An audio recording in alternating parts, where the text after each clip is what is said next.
M I audible Kumkum? Yes sir. तुम आती क्यों नहीं हो? कॉलेज में क्यों नहीं आती हो? सर मैं out of station.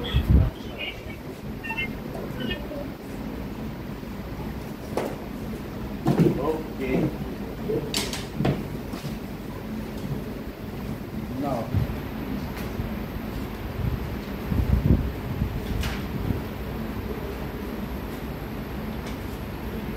Power sharing.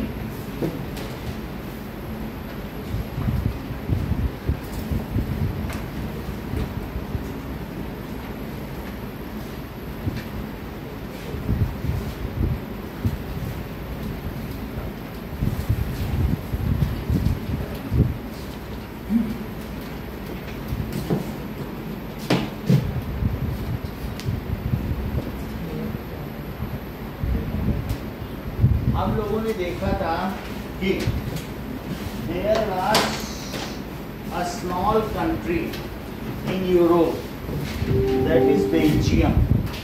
Belgium Europe का एक छोटा कंट्री है और उसकी पॉपुलेशन 1 करोड़ है।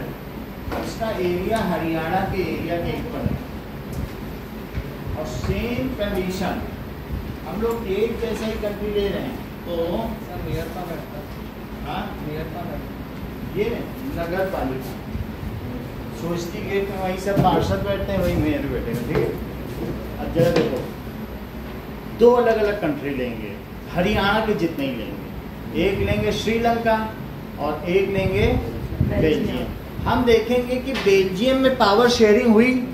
मान लो जैसे 2 अलग अलग कम्युनिटी के हैं, वहाँ डच स्पीकिंग पीपल भी हैं और फ्रेंच स्पीकिंग पीपल भी, 2 तरीके के हैं। एक 60% है, 40% है, तो थोड़ा कॉम्प्लिकेटेड है बेल्जियम का। वो हम देखेंगे कि क्या चीज़ है।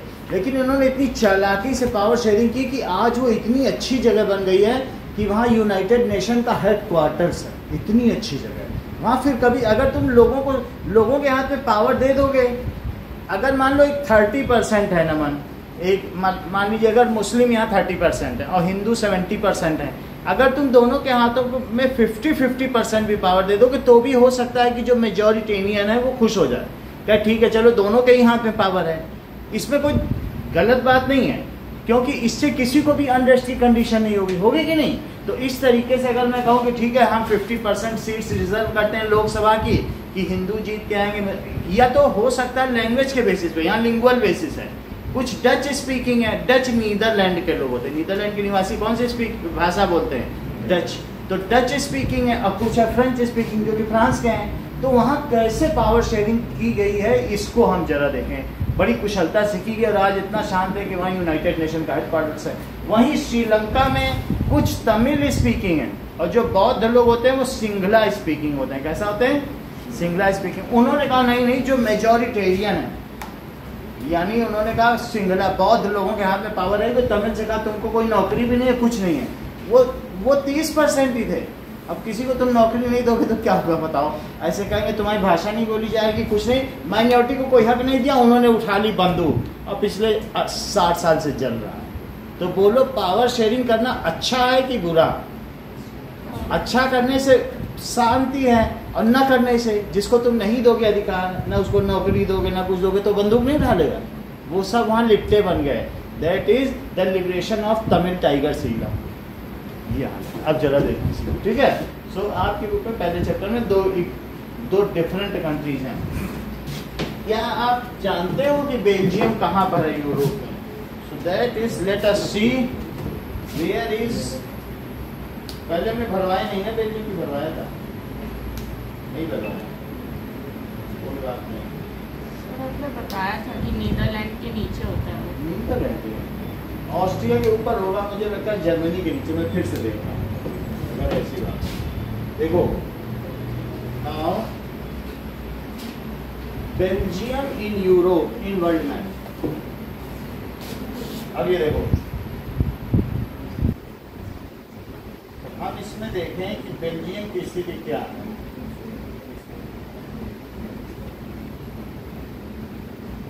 नीदरलैंड के नीचे बता रहे हैं। Yes sir. बहुत अच्छा मैं जानती हूँ।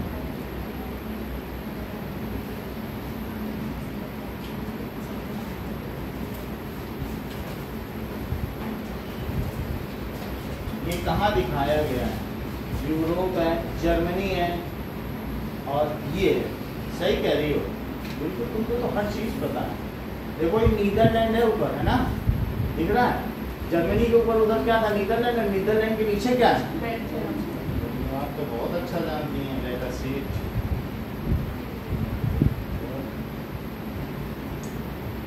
इसी में फिर इसकी कंडीशन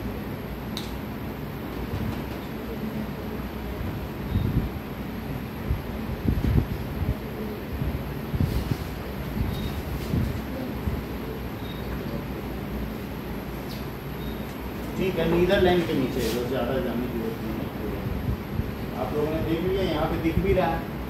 ये है एम्स्टर्डम, नीदरलैंड की राजधानी, और यहाँ पर ब्रुसेल्स है, बेल्जियम की कैपिटल। ओके। सो और आपके बुक में भी बना है, इसके नेक्स्ट पेज पे देखो तो बेल्जियम इस तरीके से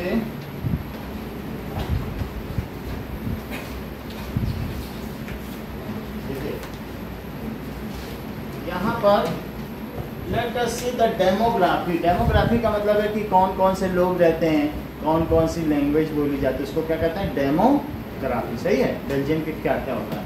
तो ये बेल्जियम की कैपिटल है ब्रुसेल्स, जहाँ पर हेडक्वार्टर है यूनाइटेड नेशंस का। चलो देखो, that is Brussels capital. Okay, अच्छा ऊपर बताओ कौन है, और ये रीजन कौन सा है? It is Wallonia. तो वहाँ के लोग फ्रेंच स्पीकिंग है, और अलग अलग देखो यहाँ डच स्पीकिंग है। ये फ्लैमिश रीजन है, फ्लैमिश रीजन। फ्लैमिश रीजन में डच स्पीकिंग। डच नीदरलैंड की ये नीदरलैंड के लोग ही हैं, तो जब वहाँ उसके बगल ही बना ही हुआ है तो यहाँ पे उसका प्रभाव तो देखने को मिलेगा ना। चलो ये देखो इतना सा हिस्सा है जहाँ जर्मन स्पीकिंग है, और 1% लोग जर्मन स्पीकिंग है, और जबकि जो वेलोनिया है that is French speaking.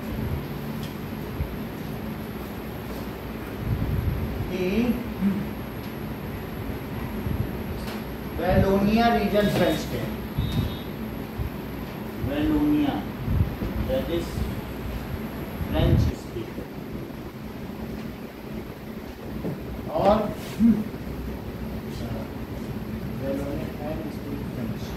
1% people. इतनी चीजें हैं।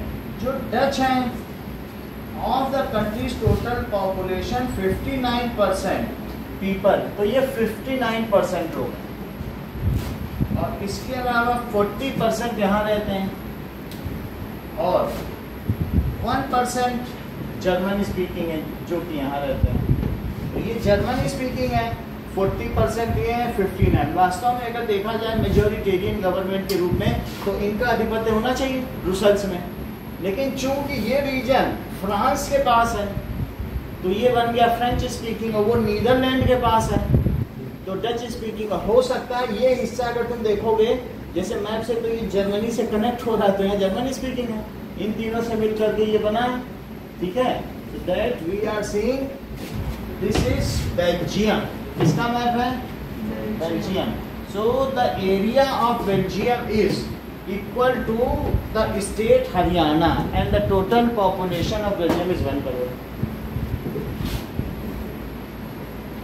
The area of Belgium is equal to area of Haryana, and its population, इसलिए ऐसे दो स्टेट लिए गए, श्रीलंका भी हरियाणा के ही बराबर। ये ऐसा नहीं कि कोई कहे वो तो बड़ा था तो ऐसा हो गया, वो छोटा था, एक जैसा ही लिया गया। And its population is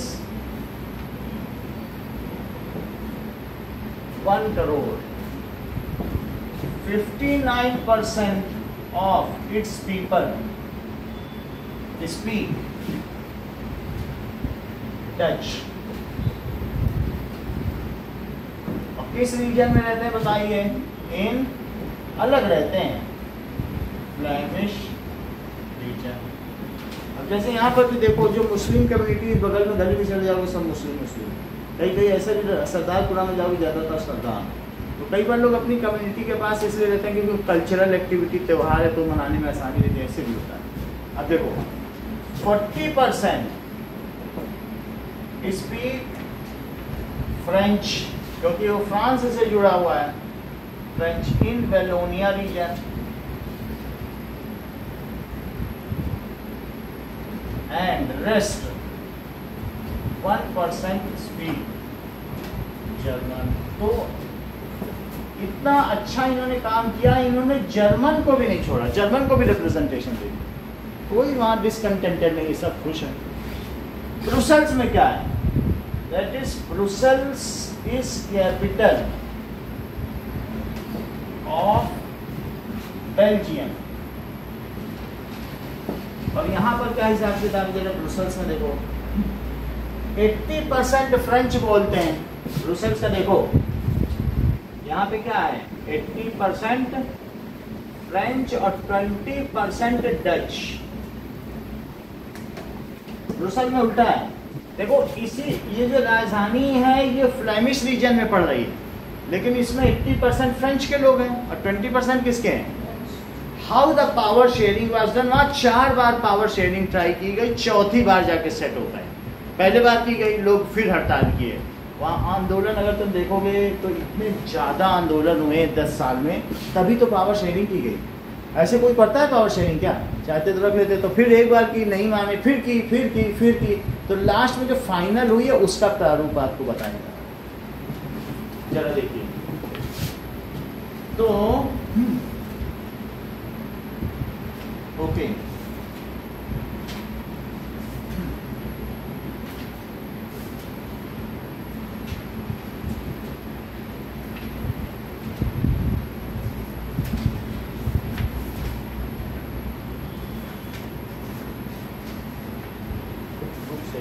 book में लिखा है, देखो इन्होंने कैसे किया।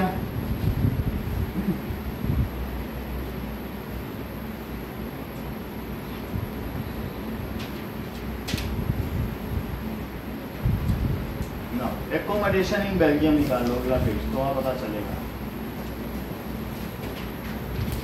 So between 1970 to 1993, they amended the constitution 4 times so that it could accommodate the welfare of each and rights of each.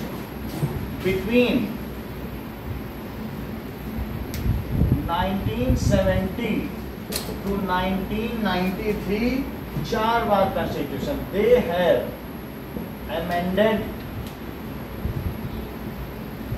constitution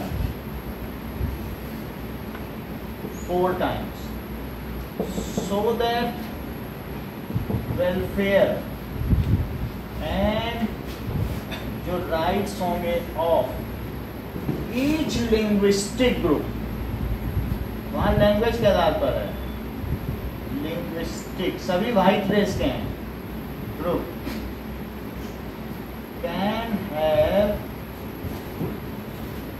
ये can be looked after, welfare and rights can be, उसे देखा जा सके, looked after, can be taken care of या looked after. अब चला देखें कि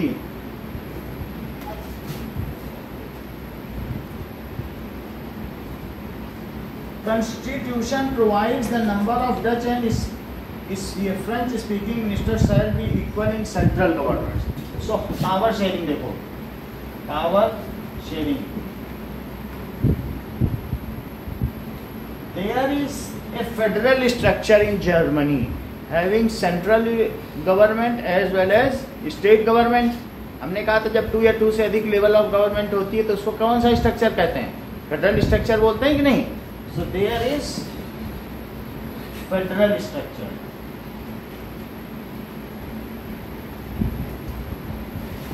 In Belgium,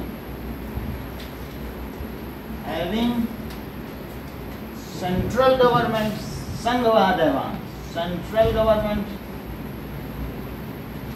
and state government, जैसे अपने यहाँ लोकसभा होती है वैसे वहाँ है।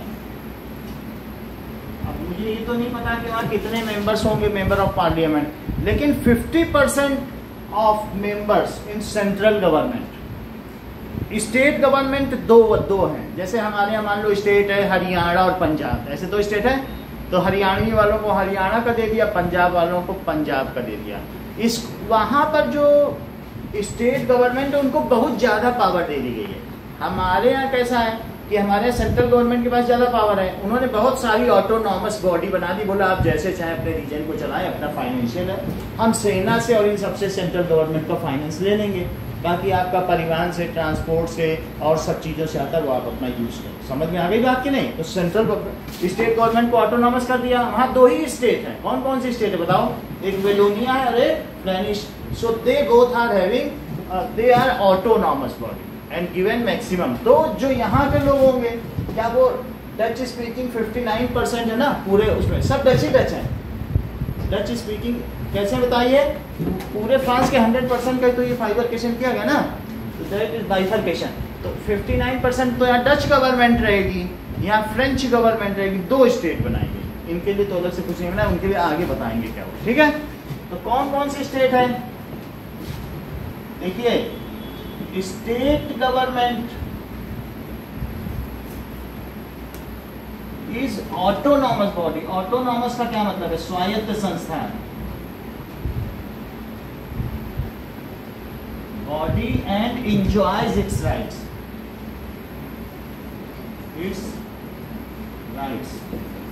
There are two states. कौन कौन से स्टेट्स हैं?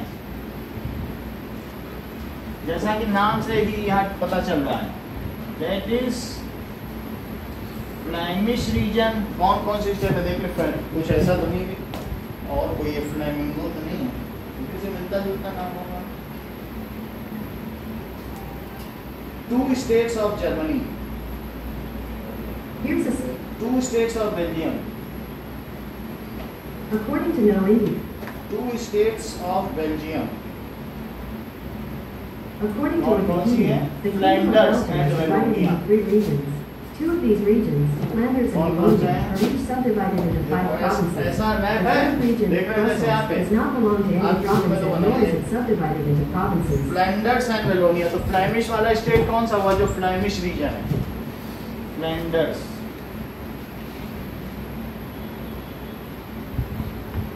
और वेलोनिया। तो वहां पर क्या लिखा गया है एकोमोडेशन में, ठीक है, अलग अलग उनकी स्टेट गवर्नमेंट है, उन वो अपना करेंगी। How ever in central government, जैसे मान लो यहाँ राजस्थान की राजस्थान गवर्नमेंट है और इसी तरीके से हरियाणा की, लेकिन क्या इनके मेंबर लोकसभा में भी जाते हैं? जैसे मैं बता रहा हूँ पीपी चौधरी जाते होंगे बैठने, पाली है कि नहीं? तो वहाँ कितने कितने बैठेंगे? जो फ्लैंडर्स है वहाँ से 50 मेंबर, और जो यहाँ वाले हैं वेलोनिया के वो भी, उन्होंने कहा नहीं ऐसा नहीं होगा कि तुम्हारे 60 बज जाए इनके 40, तब तो इनकी बात कभी मानी नहीं जाएगी। वो हाथ खड़ेंगे, मान लो तुम्हारे स्कूल में सारी की सारी लेडीज टीचर हो, 2 जेंट्स टीचर हो, और लेडीज टीचर बोले हाँ करवा चौथ में छुट्टी, बोलो कौन कौन राजू बेचारे जेंट्स टीचर, आज करवा चौथ में कोई ब्रेकफास्ट नहीं बनेगा, ताला बंद रहेगा होटल में, जो वहाँ स्कूल में कोई ऐसी चाय पानी होती, बेचारे जेंट्स का भी करवा चौथ करा दिया। तो बोलो अच्छा है, अगर वहां पर सेंट्रल गवर्नमेंट में 59 इसके रख दिए जाते, बोलो ये इनकी कभी जीत होती? तो उन्होंने बोला देखो अपना अपना स्टेट तो अपने अपने साथ चलाओ ही चलाओ, और जो सेंटर में बैठेंगे दोनों के 50-50%, इससे किसी का वो नहीं, आपको भी मैं दोनों को बराबर अधिकार दूं, चाहे यहाँ गर्ल्स ज़्यादा ही हो बॉयज़ कम हो, तो इससे गर्ल्स को कोई नुकसान नहीं होगा। वो कहेंगे ठीक है उनको भी मिल रहा है, दे शुड एंजॉय देयर, इससे हो सकता है कि नहीं? तो सेंट्रल गवर्नमेंट में क्या किया गया है, तब there are 50% members of parliaments are of Dutch speaking and 50% of, समझ में आ गई बात की नहीं? ये सेंट्रल गवर्नमेंट, और स्टेट तो अपने अपने आप चलाओ ही, मजे करो। तुम डच हो, डच की तरह चलाओ, तुम कैसे हो, फ्रेंच की तरह बोल रहे हो, अपना फ्रेंच की चलाओ मजे से, कोई दिक्कत होगी नहीं होगी। अब देखो इन सेंट्रल गवर्नमेंट क्या होगा बोलो, इन तो यहाँ हमने लिख दिया ऑटोनॉमस बॉडी है दोनों की ना, अपना अपना चला है। तुमको मालूम है जो यहाँ मोहन राव है वो राजा है स्टेट का, चाहे तो बेच दे किसी को। लोग योगी आदित्यनाथ है ना, कितनी चाइनीज कंपनी सबको बुला बुला के बिजनेस कर रहे हैं, कोई कुछ बोल सकता है क्या? हाँ, अगर भ्रष्टाचार करेंगे तो CBI, NIA, तब नेक्सस है। जब तक भ्रष्टाचार नहीं करें, वो जैसे मर्जी वैसे चलाएं। मोदी बोल नहीं सकते। यही एक फेडरलिज्म का स्ट्रक्चर की खूबसूरती होती है कि central government can not nab on वो स्टेट गवर्नमेंट, उस पर कोई नहीं कर सकती। समझ में आ गई बात? चलो, तो इन सेंट्रल गवर्नमेंट, सेंटेंस पूरा करो रिया। There are 50 seats for बिल्कुल सही। 50% seats for Dutch and 50% seats for, बस इन सेंट्रल गवर्नमेंट। तो बुक में लिखा भी हुआ, देख लो। There are 50% seats. तो दिव्या बताएंगे, हमको तो ढूंढना पड़ेगा। Seats for Dutch and 50% seats for French people. ऐसा भी कह सकते हैं 50% seat of flamingo state. Flamingo तो बच्ची का नाम होता है, क्या नाम है? Flander state. And 50% seats of that is Wallonia. ऐसे भी बोल सकते हैं, बोथ द स्टेट्स। पीपल ना लिख के बोल सकते हो 50% सीट्स फॉर ईच स्टेट्स। बोलो, बात समझ आ गई? स्टेट वाइज कर दिया नहीं तो ईच स्टेट्स वो लिखो। बुक में क्या लिखा है देखो, इक्वल सीट्स क्या लिखा है?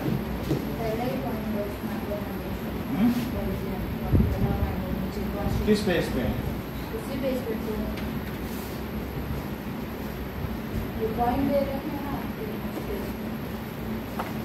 कहाँ दिया? उसमें कहाँ है पहले? Members of Dutch and French speaking shall be equal. अच्छा, इस लैंग्वेज से किया तो लैंग्वेज लिखो, वही चीज लिखी है। 50% seats for Dutch speaking, D को कैपिटल लिखा जाएगा, नाम है डच स्पीकिंग एंड 50% फॉर। ऐसे करके तो तुम नहीं निकाल सकते कि फ्रेंच स्पीकिंग। वो समझो 50% यहाँ के लोगों को दिया गया, 50% अलग अलग रीजन बांट दिए गए होंगे। तो 50% फॉर फ्रेंच स्पीकिंग। या ऐसा भी हो सकता है कि जो भी पार्टी नॉमिनेट करेंगी वो अपने 50% सीट्स डच के लिए नॉमिनेट करेंगी। 50% जैसे मेंबर उतारते हैं ना लोग, तो उससे जो जीत के आएंगे वो भी 50% ही आएंगे।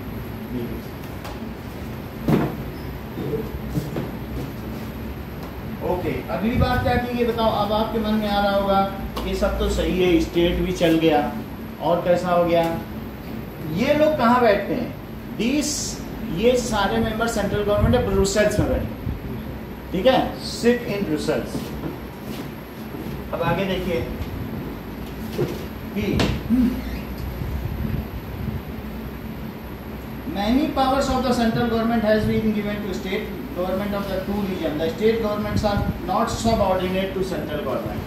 State governments ये सबऑर्डिनेट नहीं है कि हर एक चीज के लिए सेंट्रल गवर्नमेंट का मुंह देखें।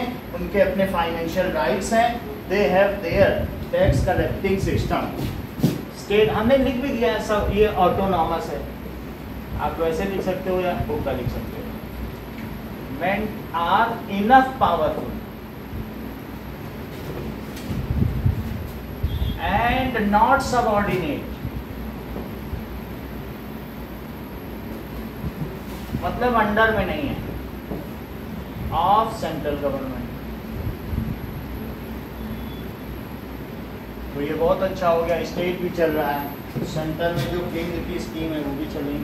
ब्रुसेल्स है, ब्रुसेल्स की अपनी गवर्नमेंट है। Both the communities have equal representation. Brussels की एक जैसे नहीं होती हमारे यहाँ यूनियन टेरिटरी नहीं होती है, ऐसे तो दिल्ली है जैसे यूनियन टेरिटरी। तो ब्रुसेल्स है वो अलग है, वो ना सेंट्रल गवर्नमेंट है ना स्टेट गवर्नमेंट है, लेकिन उसकी अपनी government. Brussels has its own government, separate government. और वहां भी 80 और 20 होने पर भी 50-50, अच्छी चीज है, सब लोग खुश। ये नहीं कहा है मेजोरिटेरियन, कहीं नहीं रखा उन्होंने मेजोरिटेरियन की बहुत वालों का शासन होगा। पढ़ो क्या लिखा है, तो both the communities have equal representation, in which both the communities has equal representation.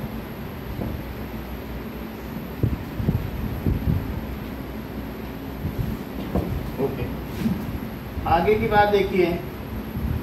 Apart from central and, एक और चीज है, apart from central and state government, there is community government.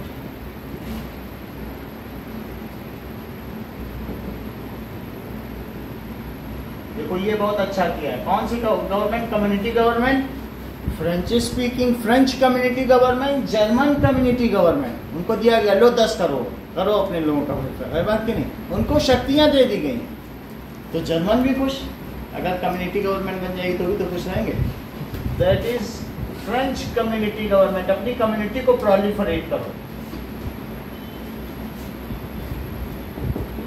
German community, और उनके भी रेवेन्यू के, राजस्व की प्राप्ति के अलग अलग मेथड हैं। और डच कम्युनिटी, तो ये भी बना दिया गया, ठीक है। सो community government is elected by people, it is elected by people of its own language, it is also elected by people of their community. जो लोग इलेक्ट होते हैं उनके पास बहुत पावर होती है, उनकी कम्युनिटी उनको इलेक्ट करती है। ओके, तो this government has the power regarding cultural, educational and language related issues. अगर इन सब के बारे में कुछ भी बात होगी तो इनसे लिया जाएगा। तो ये है, इनको कल्चर, एजुकेशन और लैंग्वेज की प्रॉब्लम है। पावर दी गई कि कोई ये ना हो श्रीलंका की तरह कि नहीं, कब यहाँ पे कोई जो है तमिल बोलेगा ही नहीं, सब बौद्ध धर्म वाला बोलेंगे, वैसा नहीं कह रहे। तो इनको कौन सी पावर दी गई है? दे हैव पावर, एजुकेशन, क्या पढ़ाया जाएगा? रिगार्डिंग कल्चरल, लिंगुअल, भाषा को लिंगुअल कहते हैं, एंड एजुकेशनल राइट्स या मैटर्स। अब देखो, तो आपको ये लिखना है कि यहाँ क्या लिखा जाए, ब्रुसेल्स में क्या होगा, इस मैप को फिल करना है, कितने परसेंट ऑफ वेलोमिया, ठीक है। Now explain how power sharing is done in Belgium। पूरा शुरू वाला नहीं लिखना है, शुरू वाला मर्जी हो तो स्कूल में लिखना कि हरियाणा की तरह इतना करोड़ इतने इतने, वो तो उसका स्ट्रक्चर वो आप मैप में लिख ही दे रहे हो। बाकी पावर शेयरिंग यहाँ से लिख देना।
श्रीलंका की स्थिति देखिए कैसी है। तो सिचुएशन इन श्रीलंका, श्रीलंका 1948 में आज़ाद हुआ। हम जब आज़ादी पाए हैं उसके 1 साल के अंदर क्या हुआ, श्रीलंका को भी आज़ादी मिल गई। लेकिन श्रीलंका में सिविल वार चला उसके बाद, बहुत लंबा गृह युद्ध।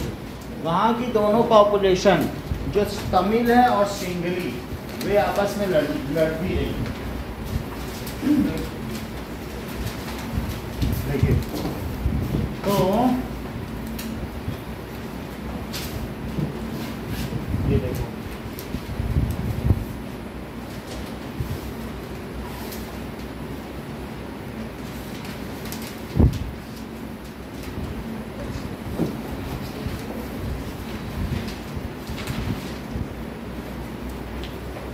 तो एक एथनिक ग्रुप यहाँ पर है। देखिए इस रीजन में कौन लोग रहते हैं, कुछ मैप से पता चल रहा है। दैट इज श्रीलंकन तमिल, यहाँ रहेंगे श्रीलंकन तमिल। जो तमिल भाषा बोलते हैं, तमिलनाडु के लोग कैसी भाषा बोलते हैं, तमिल भाषा बोलते हैं। ओके, तो उसी तरीके से श्रीलंकन तमिल है। कुछ ऐसे भी तमिल हैं जो इंडिया से जाके वहां बस गए।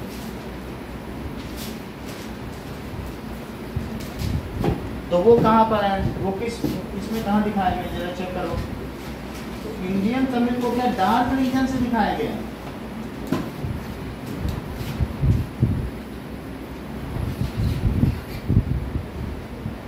ये देखो, दीज आर इंडियन तमिल।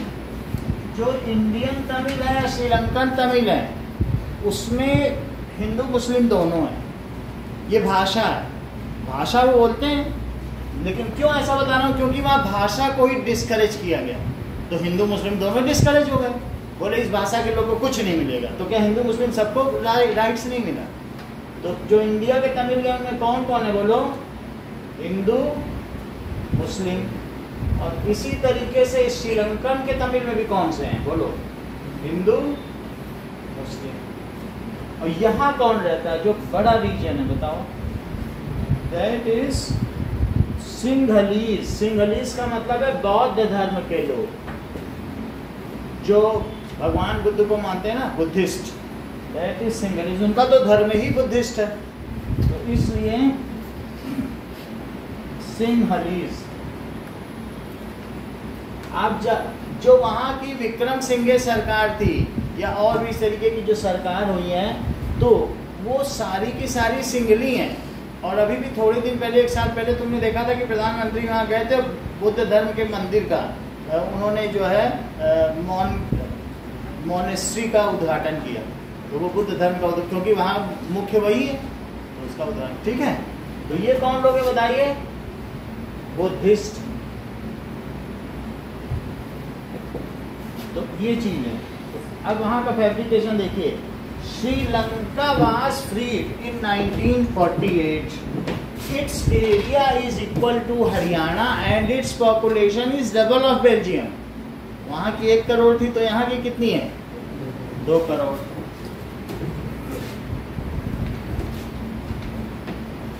अच्छा, कहीं कहीं एक छोटा सा भी और रीजन है जहाँ प्योरली मुस्लिम लोग रहते हैं।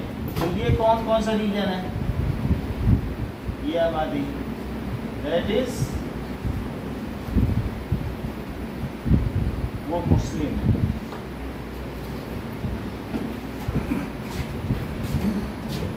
Now Sri Lanka is got independence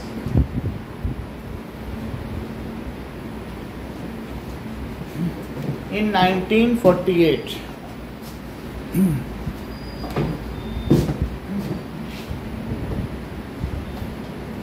Its area is equal to Haryana and its population is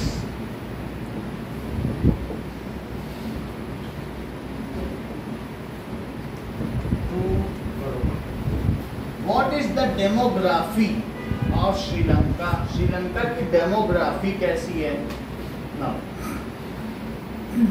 इस चीज को जरा देखिए।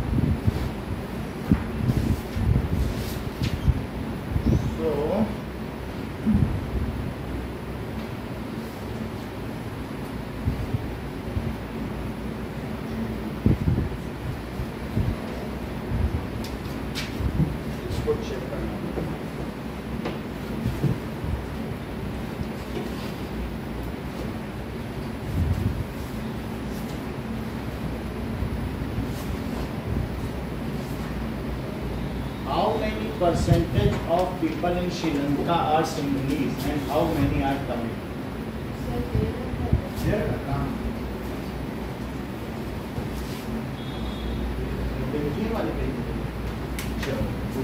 Yeah.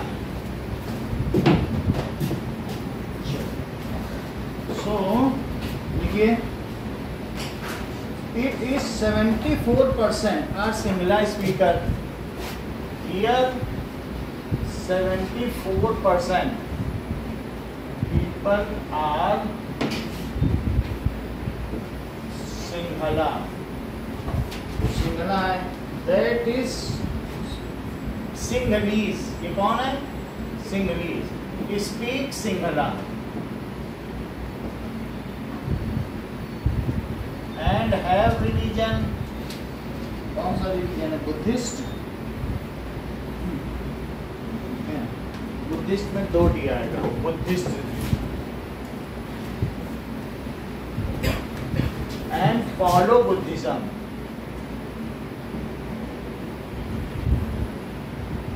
क्योंकि सम्राट अशोक के बेटे महेंद्र और बेटी संघमित्रा ने जगह जगह जाके सब प्रचार किया। श्रीलंका में किया, जावा, सुमात्रा, बोर्नियो, जापान, चीन और सब जगह बुद्धिज्म फॉलो किया था। तो फोर्थ लार्जेस्ट जो भी है वो बुद्धिस्ट ही है, क्योंकि वहाँ पर पहले कोई ऐसा रिलीजन चलता नहीं था। और सम्राट अशोक ने कलिंग युद्ध के बाद सबसे पहले खुद बुद्धिज्म अपनाया और अपने बेटे बेटी को भेजा। इवन उन्होंने कहाँ तक भेज दिया था? दैट इज अफगानिस्तान में भी भेज दिया था, जो गांधार था ना, गांधार से था, अब वो कांधार कहलाता। लेकिन वहाँ तक भी बुद्धिज्म, वहाँ भी उन्होंने बहुत बड़ी बुद्ध की प्रतिमा तोड़ी थी कुछ समय पहले, जो तालिबान थे, तो वहाँ तक भी भेजा। तो यहाँ पर सब जो श्रीलंका में किसके धर्म का प्रचार हुआ? बुद्धिज्म का। सम्राट अशोक ने जो मौर्य साम्राज्य के थे उन्होंने ऐसा किया था। अब आगे देखो, 18% कैसे हैं? तमिल स्पीकर्स। और बाकी 18% सबको जोड़ो जरा, 74 और 18 और कितने हैं? 13%। 18% two subgroups among Tamils. Tamil natives of country are called Sri Lankan Tamils and the rest come from India. और percentage 7% Christians हैं, who are both Tamil and Sinhala. 7 और करो जरा, 12 7 19 हो जाएगा, 12 7 19, तो ये 99 होगा। ठीक है, 1% और इधर उधर होगा। चलो, तो 18% इसमें क्या हुआ बोलो? तमिल स्पीकिंग। तमिल स्पीकिंग को टी कैपिटल लिखा जाएगा, तमिल स्पीकिंग, जिसमें से 18% के 2 फैब्रिकेशन है, 13% नेटिव है और बाकी कितने के बोलो? 87% इंडियंस। इसको कहेंगे नेटिव तमिल्स और इसको कहेंगे इंडियन तमिल्स, इंडिया से जाके बसे, समझ आएगा? तो ये कौन सा तमिल है बोलो? नेटिव तमिल। और ये इंडिया से जाके बसे हैं, तो इंडियन। आगे क्या कह रहे हैं? जब प्लांटेशन वर्क हो रहा था, जब कॉलोनियल पीरियड में वहाँ टी उगाई जा रही थी, तो अंग्रेजों ने ले जा के बसाया था। ये वही है। Okay, most of the Tamils are Hindus or Muslims. 7%, there are about 7% Christians in Sri Lanka. 1% और कुछ होंगे, जैसे जगह जगह मुस्लिम दिखाए गए, और कोई ग्रुप होगा। तो 99% का इन्होंने हिसाब दिया। 7% of Sri Lankan are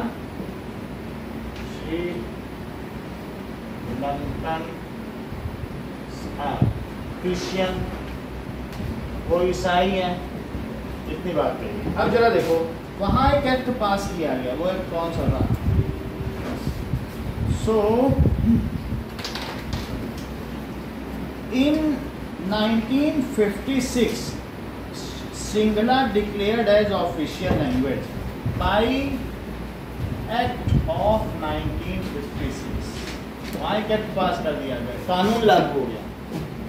Singla उससे क्या हो गई?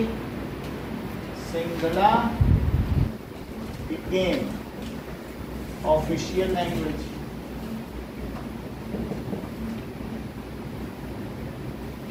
हमारे देश की अंशुप्रिया राष्ट्रभाषा कौन सी है? नहीं, हिंदी होती अगर तो हमारे यहाँ लड़ाई हो जाती, देश बट जाता। हिंदी ऑफिशियल लैंग्वेज है, काम करनी। हिंदी एंड इंग्लिश आर राजभाषा, राष्ट्रभाषा नहीं है। कौन सी भाषा है ये? राजभाषा।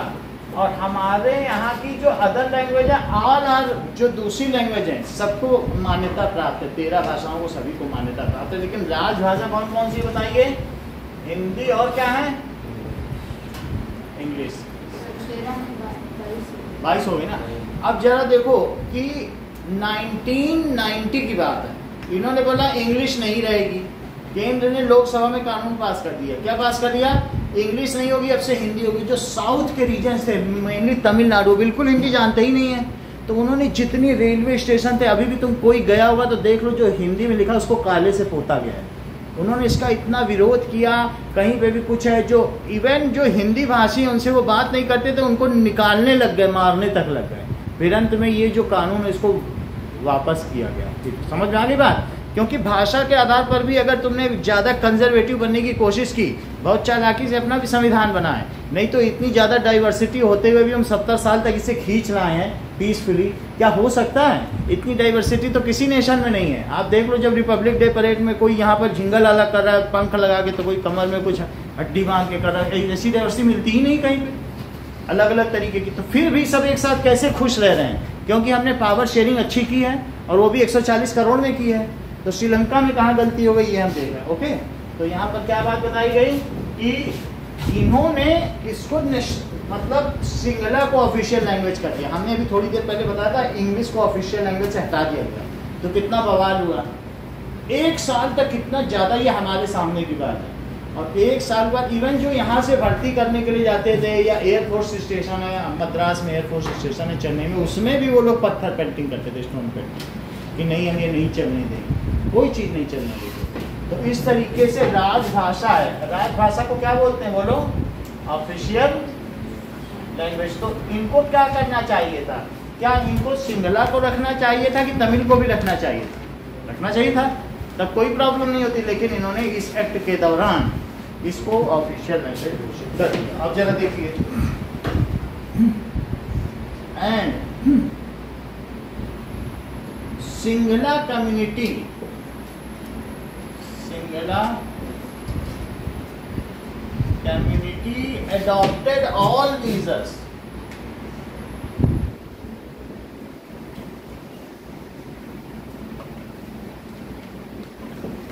adopted all visas to set majoritarian government.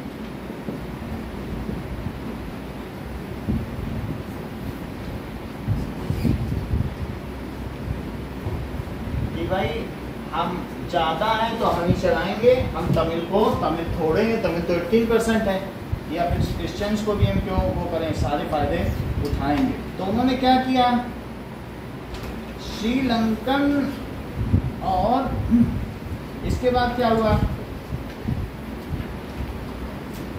आगे क्या कहा गया बुक में, तो अगले पेज में आओ, मेजॉरिटेरियन, ये लिखा है मेजॉरिटेरियन इन श्रीलंका। तो इसमें क्या किया गया, एक्ट पास कर दिया गया। Now the government followed preferential policies, it favoured Singla applicants for university position and government jobs. It favoured Singla की जो एप्लीकेंट्स थे, जो सिंगला बोलते थे, तमिल वालों को नहीं कहा गया, किसको बोला गया बोलो, सिंगला वालों बोला तुमको नौकरी मिल जाएगी। अगर तमिल और सिंगला जा रहे हैं तो नौकरी किसको दे दिया जाएगा, दैट इज सिंगला को। It favoured Singla applications for university jobs या एप्लीकेंट्स फॉर यूनिवर्सिटीज, बुक में सब लिखा है। और क्या बताया, और यूनिवर्सिटीज एंड गवर्नमेंट जॉब्स। ये तो बहुत बड़ी बात हो गई। अब इससे क्या होगा बोलो, now Tamils felt alien in their own country, वो अपने आप को विदेशी समझने लगे। तमिल को कुछ ना दो तो उनको क्या लगेगा, हमको मार्जिनलाइज कर दिया क्या। तो Tamil felt marginalized in their own country.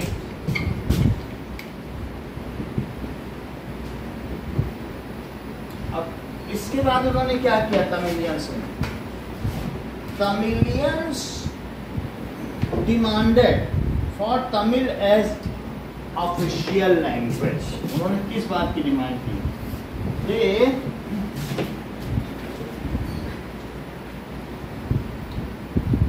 formed political organization. सबसे पहले उन्होंने क्या किया? Demanded कि भाई हमें भी कुछ मिलना चाहिए। For पहली क्या चीज कि जैसे तुमने सिंहला को ऑफिशियल लैंग्वेज घोषित किया है उसी तरह से किसको कर दो?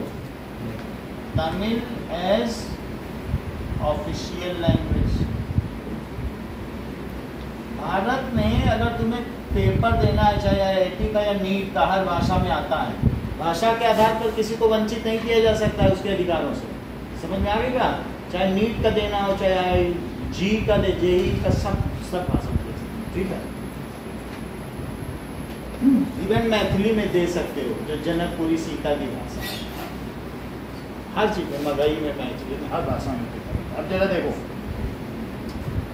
इन्होंने ये मांगा कि जैसे ब्रुसेल्स में या कहेंगे रीजनल ऑटोनॉमी, अब जिस रीजन में वहाँ हमारी सरकार हो, उस चीज को क्या कहते हैं? Autonomous body. Regional autonomy. Autonomy का मतलब होता है स्वायत्तता, और ज्यादा स्वतंत्रता मांगी। तीसरी चीज क्या मांगी? Equal opportunity in government jobs and universities. क्या मांगा? कोई ज्यादा नहीं मांग रहा था। Equal opportunity in government jobs, और किसमें बोलो? एंड बट जो वहां की गवर्नमेंट थी, it has denied its all proposals.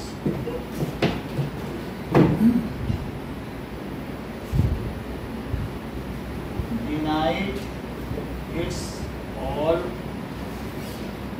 Proposals. Now Tamil people formed LTTE, liberations of Tamil tigers Eelam, LTTE। तो Tamilians form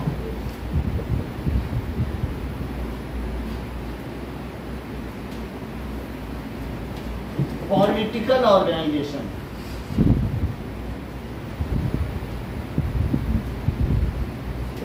that is LTTE, liberation of Tamil Eelam.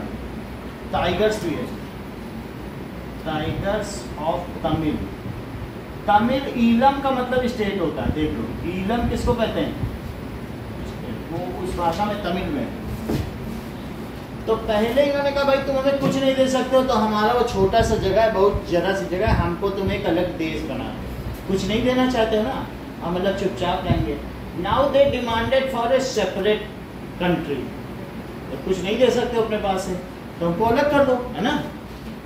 They demanded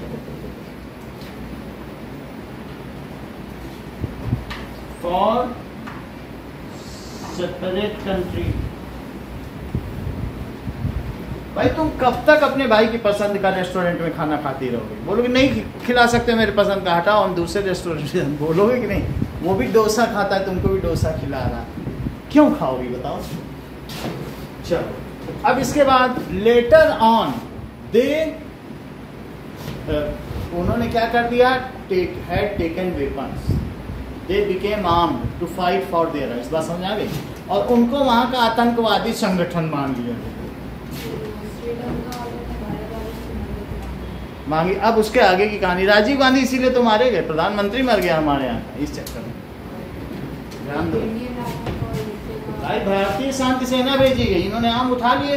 तो जब सेना भेजी गई, भारत के 10,000 लोग गए, और वहाँ 10,000 लोग गए। तो जब वो 10,000 गए, तो ये चालाक बहुत है सिंगला, बोले ठीक है तुम आगे आगे जाओ, हम पीछे पीछे जाते हैं। 10,000 लोगों को मरवा दिया, कितना गलत किया नहीं, किस बिना किसी मतलब के। बोले हम शांति से ना, वहाँ मारे गए हमारे सब सैनिक। और किसके लिए? इन्होंने कुछ तमिल्स को भी मारे, ऐसा नहीं आम बदले तो मारे, क्योंकि सीधा युद्ध हमारी भारतीय शांति सेना के बीच हुआ और तमिल को हुआ। तो जो भारत के लोग थे, तुमको मालूम है कितने % यहाँ तमिल रहते हैं? 87। वो नाराज हुए, बोले देखो हमारे यहाँ के तमिलियंस को मरवाने यहाँ भेजा, हम भारत के लोग हैं, हमारे लोग, क्योंकि शादी बारात सब कुछ तो उन्हीं में आपस में हुआ करती थी। तो फिर इन लोगों ने यहाँ पर एक क्या हुआ, अपना वो जो भी दिवाकर और कौन थे जिन्होंने विजय लक्ष्मी, उन सब ने मिलकर एक ग्रुप बनाया वहाँ के लोग। और उन्होंने फिर क्या हुआ, पेरम्बदूर में राजीव गांधी सभा करने गए, तो वो आई और राजीव गांधी के पैर छूने के लिए सुसाइड बटन दबा दी, उनके चिथड़े हो गए। अभी हम दिखाएंगे। इतना ही नहीं, वहां पर गए थे राजीव गांधी, शांति सेना भी भेजी, और वहां पर गए थे गार्ड ऑफ ऑनर लेने। जब एक देश का दूसरे देश में जाता है तो सब लोग नहीं करते सलामी शस्त्र डाउन ऐसे, तो उन्हीं में एक तमिलियंस था, उसने मारा उनके सर पे थे, जिसे वो भी वीडियो दिखाते थे, सब दोनों दिखाते। तो ये युद्ध हुआ, मार खाने के बाद फिर वहां गए और फिर बम शुरू हो गई। तो बात समझ आ गई आपको?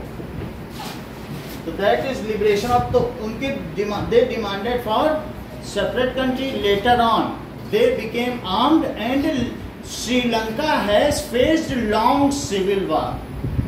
श्रीलंका ने डिनाई कर दिया, पावर शेयरिंग नहीं दिया ना उनको पावर, तो उसका क्या नतीजा हुआ? और तुमको मालूम है श्रीलंका में लिटरेसी रेट कितना है? 99.5%। इतना होते हुए भी वो बेकार, इतना कहीं नहीं, लोग तरसते हैं इस लिटरेसी रेट की।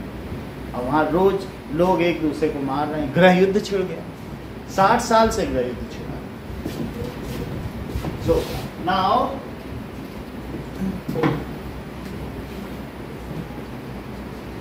मैं बिल्कुल करेक्ट आपको लिटरेसी रेट बता देता हूँ, तो जिससे एक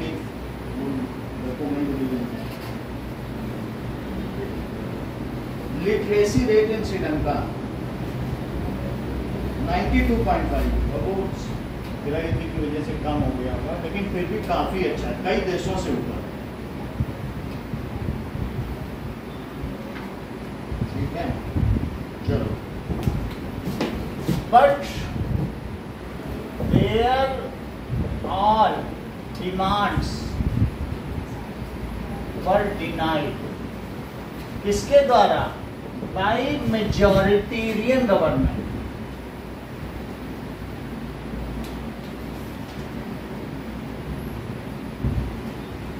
जिसको कहते हैं बहुसंख्यवादी सरकार। बहुसंख्यक जब वहां पर कर रहा है तो ऐसी सरकार को क्या कहेंगे? बहुसंख्यवादी सरकार ने उनकी बात ये कहा दी। ठीक है, LTTE became या लिफ्टेड आर्म्स, उन्होंने अपने संगठन बनाए, lifted arms and fought for their rights, fought for their rights. It started long civil war.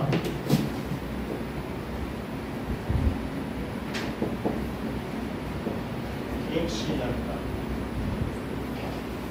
This all happened due to मतलब फेल्योर इन पावर शेयरिंग। नहीं, क्यों हुआ बताओ? दिस ऑल हैपेंड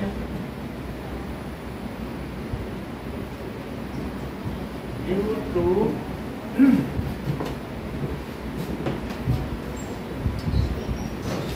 इस वजह से बढ़ता है यूज लैंग्वेज को,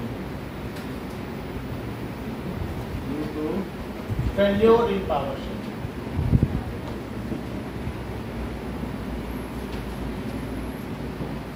देखिए कुछ चीजें जो आपको एक श्रीलंका पे नोट लिखना है, क्योंकि यहाँ पावर शेयरिंग पे तो कुछ है ही नहीं, अपने मन से लिखना है कि इन्होंने क्या डिमांड की, पूरी कहानी जैसा बना के। और यहाँ पर कौन रहता है? ये नोट कर लिया मैप कि नहीं? अभी नहीं कर दिया ना, बुक में ही है, सही है। तो यहाँ कौन है? टिश्यू बोलो जरा। तमिल। मतलब ये कैसे बताइए? श्रीलंकन तमिल यहाँ रहते हैं और इंडियन तमिल यहाँ यहाँ चाय के बागान हैं, तो अंग्रेजों ने यहाँ पे लाके गुलामों को छोड़ा था, तो उन्होंने अपना परिवार बनाया। तो यहाँ कौन रहता है? इंडियन तमिल। यहाँ कौन रहता है? Singla.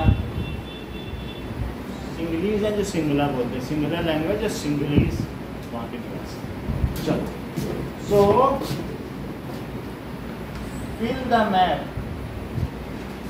And write the case of Sri Lanka under perspective of power sharing. Power sharing के परिप्रेक्ष्य में श्रीलंका की स्थिति की विवेचना करिए। ठीक है, under perspective of power sharing.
ये नीचे का तो हटा देना, इधर का निकले चंद्रशेखर।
हो गया।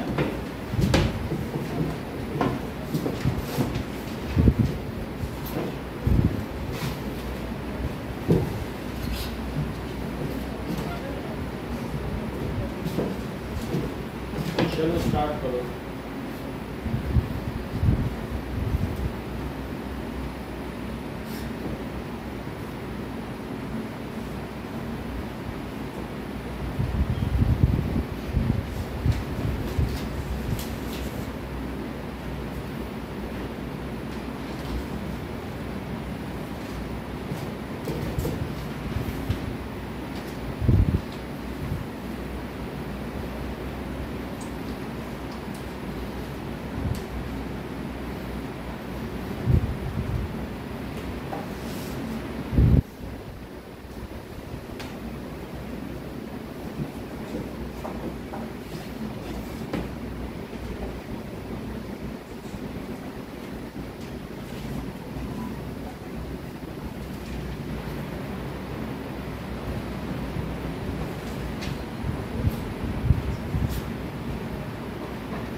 power sharing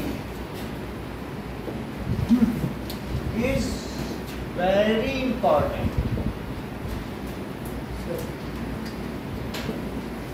ठीक है, among legislature, executive and judiciary. Power sharing is the spirit of democracy. ये किसी लोकतंत्र की आत्मा होती है. बिना पावर शेयरिंग के कुछ नहीं होता ना. तो important among legislature, executive and judiciary. इनके बीच कार्यपालिका, न्यायपालिका और विधायिका के बीच में शक्ति का बंटवारा होना चाहिए। पावर शेयरिंग इज स्पिरिट, आत्मा होती है, of democracy.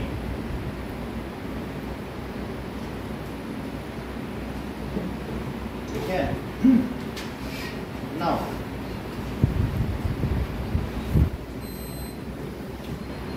It makes the governance more effective. Power sharing की वजह से क्या हो जाता है, छोटे स्तर पर काम बहुत अच्छा हो जाता है। So it makes the governance, जितनी ज़्यादा हम शक्ति का बंटवारा कर देंगे तो यहाँ की गलियों में अच्छा काम होगा। सो इट मेक्स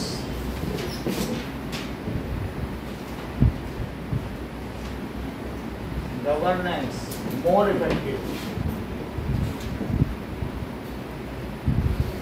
कितने में फुल मार्क्स है अभिषेक आपके? 4 पे। मैं एक तो बता देना।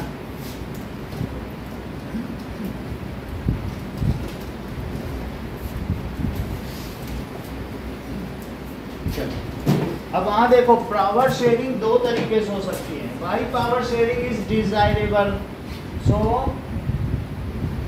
Power sharing is desirable due to prudential reason. एक प्रूडेंशियल रीजन है और एक है मोरल रीजन। प्रूडेंशियल का मतलब होता है घमंड। तो that is power sharing respects the honour of citizen. यदि तुम किसी को अधिकार दोगे तो क्या वास्तव में उसको ऑनर दे रहे हो? अधिकार तो उसी को मिलता है जिसको ऑनर दिया जाता है ना। सो ये क्या है, प्रूडेंशियल का मतलब घमंड की रक्षा करती है। सो इट पावर शेयरिंग क्या करती बताओ? It respects the honour of citizen, social groups, या और भी कुछ हो सकता है, प्रेशर ग्रुप्स। जैसे स्टूडेंट यूनियन होती है, ट्रेड यूनियन, वो सब प्रेशर ग्रुप्स होता है नहीं। और सोशल ग्रुप्स क्या है? जैसे फीमेल को तुमने 50% रिजर्वेशन दे दिया तो क्या फीमेल सोशल ग्रुप है? SC ST OBC को दे दिया तो क्या वो उनको ऑनर दे रहे हो कि नहीं? तो इट रिस्पेक्ट्स ऑनर। कौन कौन सा honour? Of citizen of various social groups. कौन से सोशल ग्रुप्स हो सकते हैं? सोशल ग्रुप्स जैसे क्या हो सकता है? सोशल ग्रुप्स हो सकते हैं कि एज फीमेल, तो फीमेल को 50% रिजर्वेशन मिला हुआ है। SC ST OBC ये भी सोशल ग्रुप्स हो सकते हैं। और इसके अलावा हमारे कम्युनिटी के बेस पे नहीं किया गया, लेकिन ब्रुसेल्स में किया गया, वो सफल रहा। बेल्जियम में किया गया कि नहीं? हमारे क्या मुसलमानों को या हिंदुओं को कोई आरक्षण दिया गया? नहीं दिया गया ना। तो हमारे ऐसा नहीं किया गया। लोग डिमांड करते हैं, बहुत सारी पार्टियां इस पर अपना चुनावी मैनिफेस्टो बनाती हैं, लेकिन सोशल ग्रुप्स को ऑनर करना होता है। इसके अलावा कम्युनिटी ग्रुप भी लिख देते हैं बेल्जियम का, तो तुमने केस देखा है। कम्युनिटी, और जैसे क्रिश्चियन को दे देता वो वहाँ पर क्रिश्चियन या मुस्लिम्स, इन सब के बारे में कम्युनिटी हो गई। लिंग्विस्टिक ग्रुप, कोई भाषा बोले, भाषा भी तो हो सकती है। ये तो मैंने धर्म के आधार पर कहा, कम्युनिटी तो धर्म होती है, भाषा के आधार पर भी दिया जा सकता है। लिंग्विस्टिक ग्रुप, तो लिंग्विस्टिक ग्रुप में हम बोल कर सकते हैं कि जैसे तमिल स्पीकिंग या और दूसरी बात। एंड प्रेशर ग्रुप, कुछ प्रेशर ग्रुप का ताशी नाम बताओगी? कोई एक तो बताओ जरा। दबाव समूह नहीं बता रही, जैसे बोलो।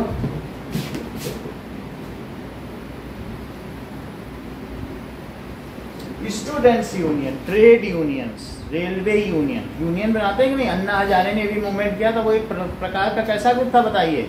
जो अलग अलग अपने ऐसे होते हैं उनको किसी पार्टी से मतलब नहीं होता है, बट अपने वेलफेयर के लिए, या ऑल इंडिया वुमेन ऑर्गेनाइजेशन, ऐसा हो सकता है कि नहीं कोई भी, तो इस चीज़ को क्या कर सकते हैं, स्टूडेंट यूनियन, और कोई भी हो सकती है, ट्रेड यूनियन। तो इन सबको ये क्या बताती है, और ऑनर देती है। तो पहला प्रूडेंशियल रीजन है, दूसरा कौन सा है, मोरल रीजन। मोरल रीजन में क्या आएगा, अगर हम इन सबको थोड़ी पावर्स दे देते हैं तो अच्छे तरह से काम करेंगे। मोरल रीजन, तो मोरल रीजन में वहां क्या लिखा है बोलो, because it is the spirit of democracy, whoever are the different citizen, the diversified citizen of a country, they have a right to hold power. तुम सिटीजन हो, तुम्हारे अधिकार होंगे, तभी तो तुम्हारे कर्तव्य भी होंगे। आपके फंडामेंटल राइट्स हैं, 6 फंडामेंटल राइट्स हैं, तो क्या मोरल ड्यूटीज भी हैं?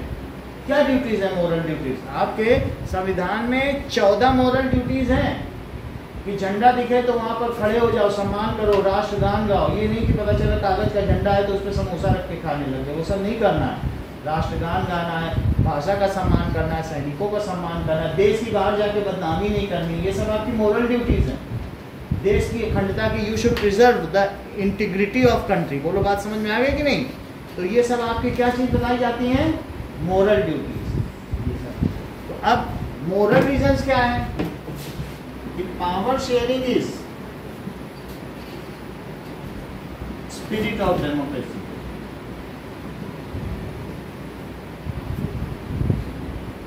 पावर शेयरिंग 4 तरीके से होती है। वो कौन कौन से 4 टाइप्स हैं?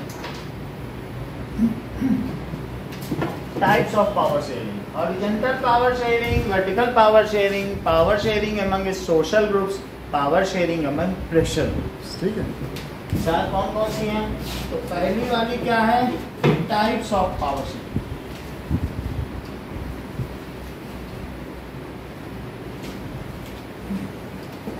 हॉरिजॉन्टल पावर शेयरिंग में बोलो किसके बीच में होती है?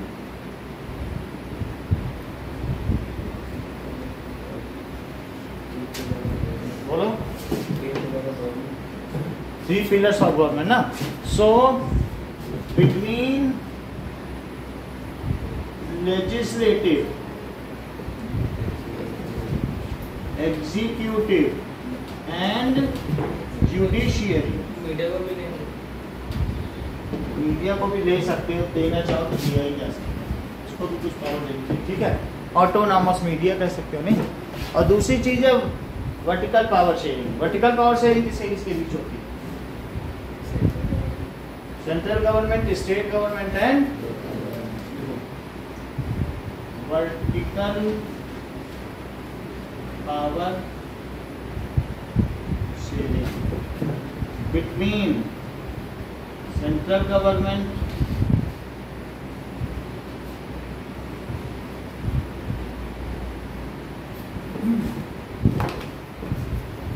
स्टेट गवर्नमेंट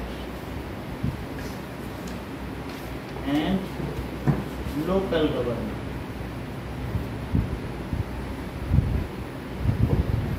सेंट्रल गवर्नमेंट के लिए, सेंट्रल गवर्नमेंट को चुनने के लिए आम चुनाव होते हैं। स्टेट गवर्नमेंट को चुनने के लिए कौन से चुनाव होते हैं?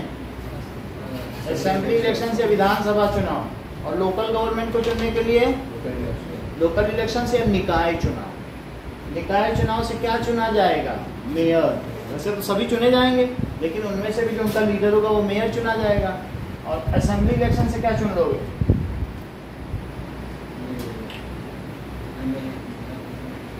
एमएलए होंगे, तो उससे वो क्या चुनेंगे? एमएलए बाद में सीएम चुनेंगे। और आम चुनाव से क्या होगा? ठीक है ना। तो उसको 3 तरह के चुनाव है, देख लो। एक तो है लोकसभा इलेक्शंस, उसको जनरल इलेक्शन से आम चुनाव भी कहते हैं। ठीक है, ये किस जो हम कह रहे हैं सेंट्रल गवर्नमेंट के लिए कौन सा चुनाव होता है? एक होता है Lok Sabha elections, that is Lok Sabha elections. वो तो लोकसभा के लिए होते हैं, या इनको और क्या कह सकते हैं? जनरल इलेक्शंस, या क्या कह सकते हैं? आम चुनाव। न्यूज में तो आम चुनाव करके आता है। तो इस ये हो गया। अब दूसरा कौन सा हुआ? Second is assembly election, that is assembly विधानसभा चुनाव। इतना जानना चाहिए क्योंकि 2 साल बाद तुमको भी वोट डालना है, ऐसे नहीं कि एक दूसरे से पूछ के डालना। विधानसभा चुनाव, असेंबली इलेक्शन हो गया। और तीसरा कौन सा हुआ बोलो? लोकल इलेक्शन को हिंदी में क्या कहते हैं दिव्या? बताओ। निकाय चुनाव। समझ में आ गई बात की नहीं? हाँ, इधर ध्यान दीजिए। लोकसभा इलेक्शन से क्या कौन चुना जाता है? असेंबली इलेक्शन से, निकाय चुनाव से। अब तीसरा पॉइंट देखो, सेकंड हो गया वर्टिकल पावर शेयरिंग, और तीसरी क्या चीज होती है? That is power sharing among various pressure groups. चलो,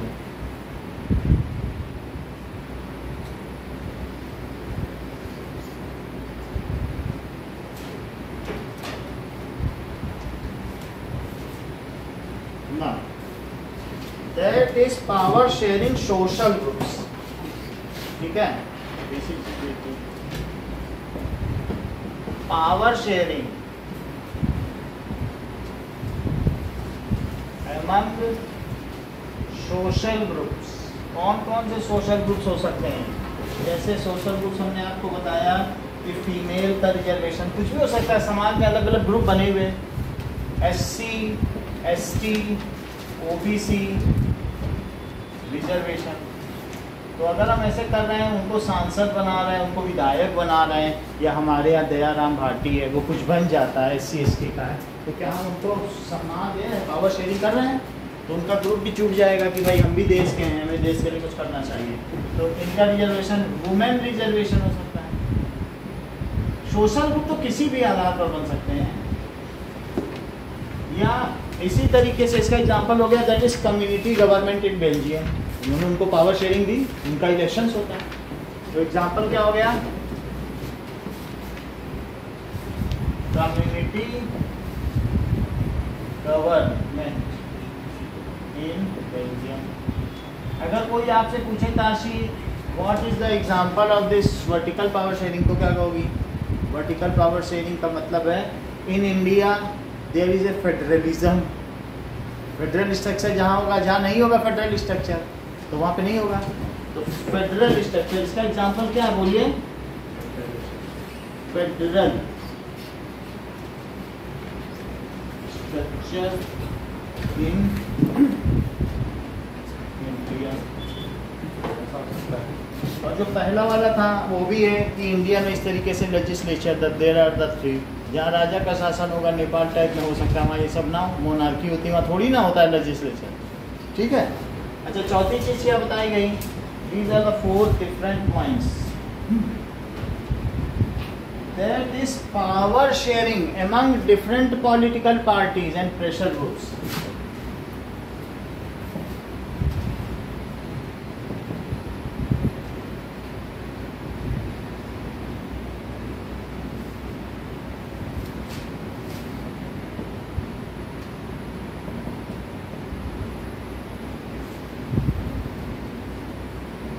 हमारे यहाँ 272 चाहिए, देखो बहुमत के लिए।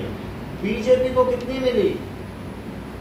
बीजेपी को इतनी मिली, 16 सीट चंद्रबाबू नायडू की है, तेलुगु देशम पार्टी TD, और 12 सीट है JDU की, जनता दल यूनाइटेड, ये बिहार की है। और तेलुगु देशम, तेलुगु से वर्ड समझ में आ रहा है? आंध्रा की है। तेलुगु का मतलब क्या होता है? आंध्रा। तो तेलुगु देशम पार्टी की किसकी होगी? चंद्रबाबू नायडू की, आंध्रा की है। और ये नीतीश कुमार है। बोलो इनको इन्होंने सपोर्ट कर दिया, बोलो हम तुम्हारी 272 करा देंगे हम दोनों। ये अब इसको कैसा कहते हैं? इसको कहते हैं गठबंधन सरकार, एलाइट वर्क, मिली जुली सरकार हुई ना। पूरा तो ये नहीं पा पाई ना 272। तो अब बताओ क्या आंध्र के लोगों में चमक आ गई होगी कि देखो ये 16 आदमी है, ये उनका समर्थन करेंगे तो मन माना विभाग मिल जाएगा, आंध्रा के लिए 2-2 लाख करोड़ का पैकेज मिल जाएगा, और इतना पैसा मिलेगा केंद्र तो हमारे सड़कें बनेंगी। तो इससे क्या हुआ बताओ? क्या केंद्र ने पावर शेयरिंग कर दी अलग अलग पॉलिटिकल पार्टी से? तो इस तरीके की जो गवर्नमेंट होती है, गठबंधन सरकार, तो उस केस में ऐसा होता है। और कभी कभी सिंगल सरकार बन जाती है। दूसरी चीज़ क्या हो जाती है, जैसे प्रेशर ग्रुप्स क्या होते हैं, प्रेशर ग्रुप में स्टूडेंट यूनियंस इन सबको कुछ ना कुछ अधिकार दे दिए जाए तो वो भी हो जाता है। जैसे ट्रेड यूनियन, स्टूडेंट यूनियन। अब गठबंधन सरकार को इंग्लिश में क्या कहते हैं, मुझे थोड़ा कोलिजन गवर्नमेंट, बहुत अच्छा बताया। सो that is in collision government.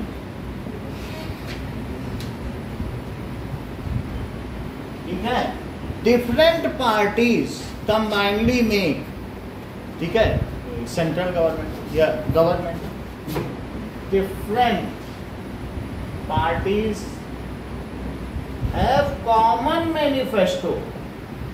Manifesto जानते हो, ये कॉमन एक चुनावी घोषणा पत्र नहीं होता है, कॉमन मैनिफेस्टो, हम ये देंगे वो देंगे।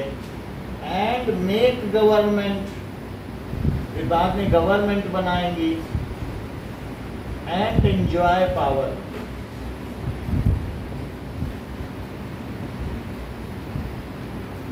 दूसरी चीज और एग्जाम्पल क्या हो सकता है, एक और भी एग्जाम्पल हो सकता है, ट्रेड यूनियन, स्टूडेंट यूनियन। जैसे जानते हो छात्र संघ का चुनाव होता है यूनिवर्सिटी में, जोधपुर में भी होता है कि नहीं, सब सड़कें बंद कर दी जाती हैं। जब औरंगजेब ने अपने पिता शाहजहां को कैद किया था आगरे के लाल किले में, तो जानते हो उसने क्या कहा था, power sharing is a titillating temptation. ये गुदगुदाने वाला टेम्पटेशन है, हर एक व्यक्ति चाहता है मुझे थोड़ी पावर मिल जाए, पैसा नहीं चाहिए लोगों को। अगर तुम राजा को जवाहरात और इन सब में रख दो, पावर ना दो, वो ऐसे हो जाएगा, तड़प जाएगा। तो शाहजहां ने कहा हमें कुछ ना दो, सिर्फ हमको 20 बच्चे पढ़ाने के लिए दे दो, कम से कम उन पे तो मेरा दबदबा बना रहेगा। उसने कुछ नहीं मांगा, आदमी को पावर चाहिए। बात समझ आ गई कि नहीं? तो वो वहाँ कैद में रहता था, उसको दिन भर में 1 गिलास पानी दिया जाता था, इसका जो बेटा था औरंगजेब। और उसी औरंगजेब ने तीनों, उसके और भी बेटे थे, 4 भाई थे, तीनों के सर काट के थाली में पेश किया, लो मैंने दारा सिकोह को मार दिया, और खुद राजा बन गया, अपने 3 भाइयों को मार दिया। लेकिन पावर शेयरिंग सब कोई चाहता है, तो अगर किसी को पावर मिल जाएगी, इवन मॉनिटर ही क्लास का चहका फिरता है, जरा सी पावर पा के लोग कहते हैं देख लेंगे आज तुम मॉनिटर पर, हम भी मनी होता है। तो ओके, अब इन टेक्स्ट क्वेश्चंस पे आ जाइए, एक्सरसाइजेज में।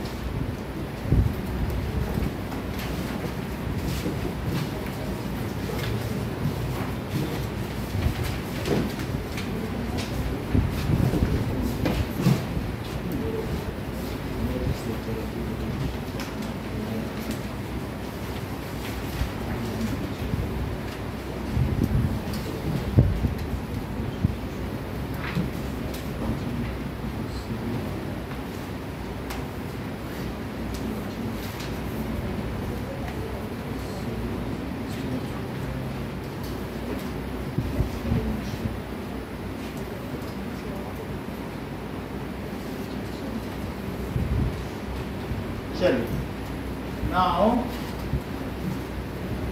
कुछ वर्ड्स भी देखेंगे। Island nation, a nation surrounded by C.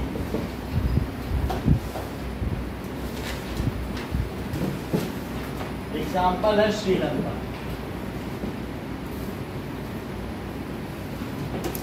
Island nation 2 page का होगा, अगर 2 पेज पे आगे पीछे हो जाओ। अब देखो, checks and balances. Checks and balances भी क्या समझती हो?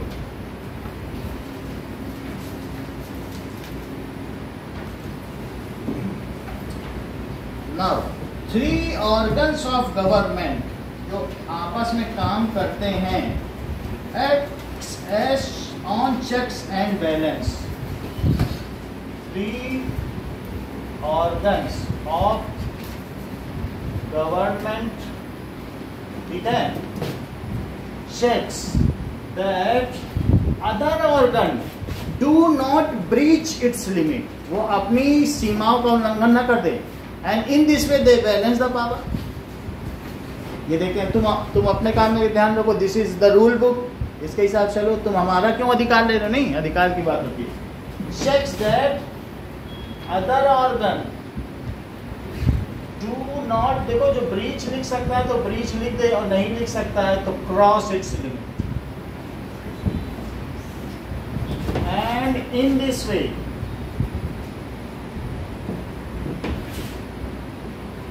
balance the power of each other.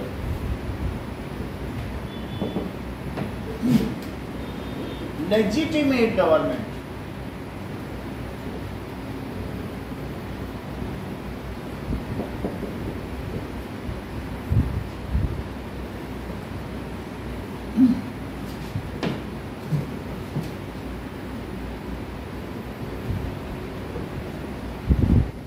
A government in which citizen of country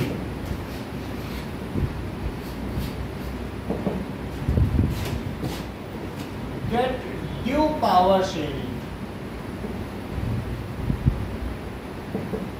in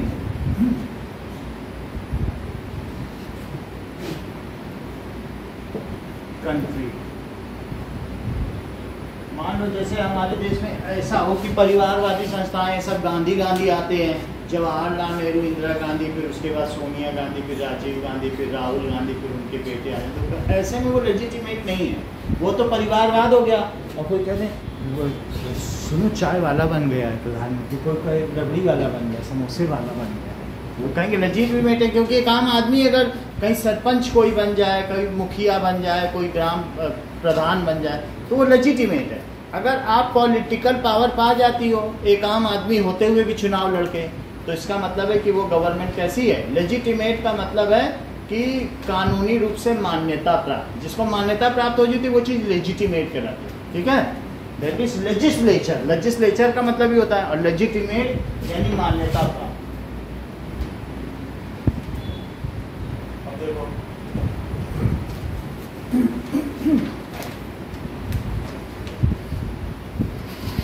Reserved constituencies.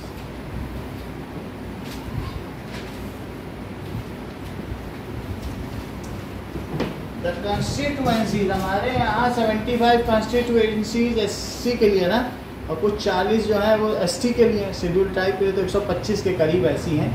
जो भी है, जो 9th में आप लोगों ने पढ़ा होगा, आपको याद होगा, लेकिन इतनी वो बना हुआ था ना एक मैप, कितनी 84 SC ST के लिए, और देखो इनको याद है।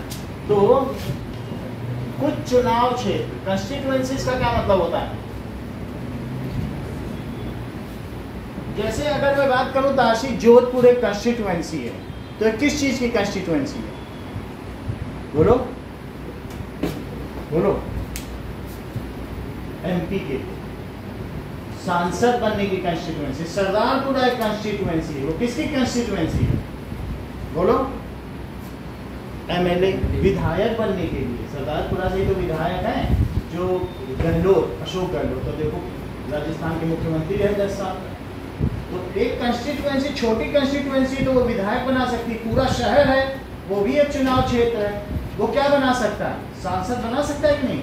और कह दो कि ये अरविंद नगर, जो अरविंद ने बनवाया है यहाँ पे अरविंद नगर, तो वो क्या है? वो एक पार्षद बनाएगा। समझाई बात कि नहीं? तो some constituencies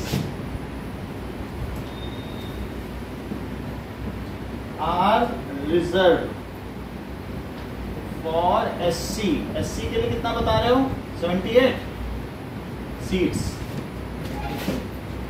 74 84 seats for MP के लिए। किसके लिए बोलो? फॉर MP बनने के लिए। एंड ST शेड्यूल ट्राइब के लिए 40 ठीक है, वो भी हम देखेंगे।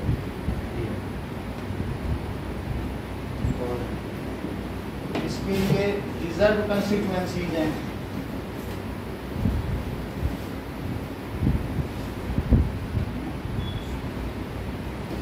कोलिजन गवर्नमेंट,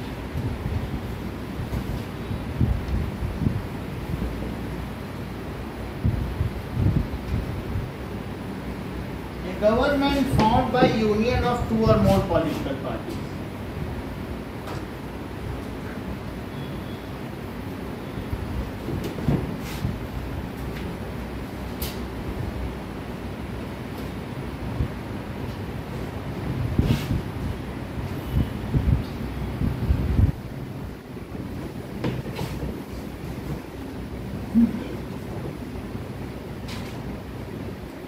प्रेशर ग्रुप पे ध्यान दो। मान लीजिए ट्रेड यूनियन है, उसके 20,000 लोग हैं, तो चाहे बीजेपी आए चाहे कांग्रेस आए या तीसरी पार्टी कहेगा हमारे 20,000 आदमी हैं, हमारी ट्रेड यूनियन का अच्छा करोगे तो तुमको जितवा देंगे। प्रेशर ग्रुप समझ आया? एनआरआई रहते हैं अमेरिका में, तो जब अमेरिका में चुनाव आते हैं तो क्लिंटन दौड़े दौड़े आते हैं, बाइडेन दौड़े दौड़े आते हैं। मोदी चल के वहाँ एक बार बोल दो वहाँ के एनआरआई से कि हमको वोट दे दें, तो वो जाके बोले कि अब की बार क्लिंटन सरकार, और इतनी खातिरदारी हुई, इनका नाश्ता पानी हुआ, सिर्फ इसलिए क्योंकि वहाँ कौन एनआरआई है। 20% तो हर एक देश में इंडियंस है, क्योंकि जहाँ भी अंग्रेज गए इधर उधर लेके कॉलोनियल रूल सब जगह इंडियंस को बसा दिया, वहाँ जाके कि भाई नौकरी करो, स्लेवरी करो। अब बाद में उन्होंने अच्छा किया और कई कई जगह 6 जगह तो इंडियंस ने सरकार बनाई, उनमें एक ऋषि सुनक जो कि ब्रिटिश के वो हैं। समझ में आ गई बात कि नहीं? तो प्रेशर ग्रुप्स क्या होते हैं? प्रेशर ग्रुप्स वो होते हैं कि अगर यहाँ ट्रेड यूनियन है, किसी की भी सरकार आ जाए, उतने बंदे तो हैं उसके वोट देने के लिए, उसका नेता बोलेगा इनको वोट देना, और वो पार्टी उनके लिए कुछ करेगी, तो वो दबाव समूह है कि नहीं? वो जिसके मेंबर्स हैं वो कुछ भी करवाने उन मेंबर से। इवन मुस्लिम्स का भी एक प्रेशर ग्रुप है, वो कहते हैं अपने उलेमा से या मौलवी से कि इनको वोट दिलवा दो कह के वहाँ पर जहाँ पर मस्जिद में, तो एक प्रेशर ग्रुप ही तो हुआ। तो प्रेशर ग्रुप क्या होता है? That is organisation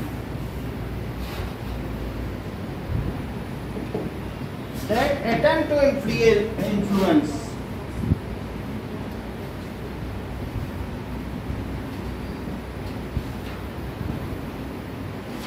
the government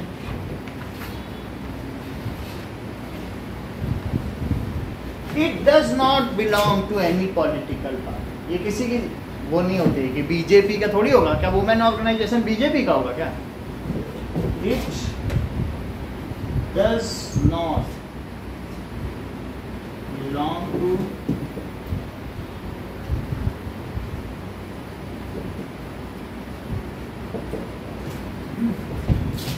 Panchayati Raj.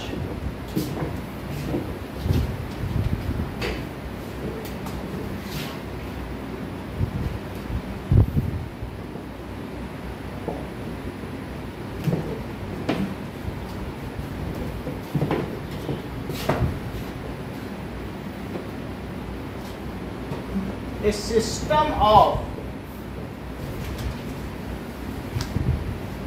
3 levels of federal structure in which gram panchayat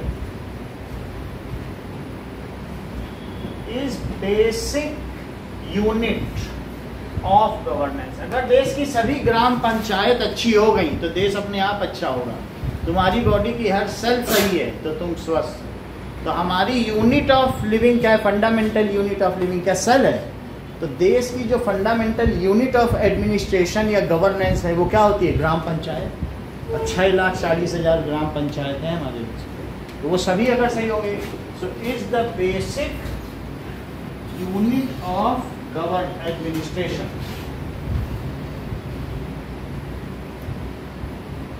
पंचायती राज, ठीक है। सो इट हैज 3 लेवल्स, ग्राम, ब्लॉक। ब्लॉक को अगर शहर है तो तहसील कहेंगे, ग्राम भी है तो ग्राम की जगह वार्ड भी कहा जा सकता है अगर शहर है। ब्लॉक है तो शहर है तो उसे क्या कहेंगे? तहसील। तीसरा जिला, और जिला को अगर शहर है तो क्या कह देंगे बोलो? डिस्ट्रिक्ट। इंडिया है 6,40,000 विलेजेस, ग्राम पंचायत।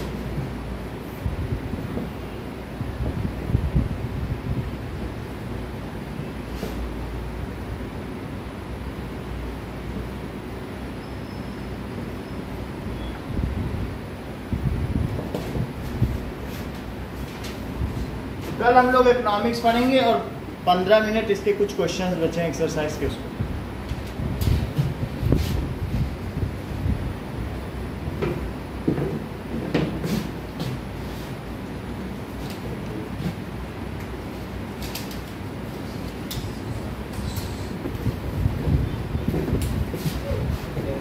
इसमें 3 से हाँ?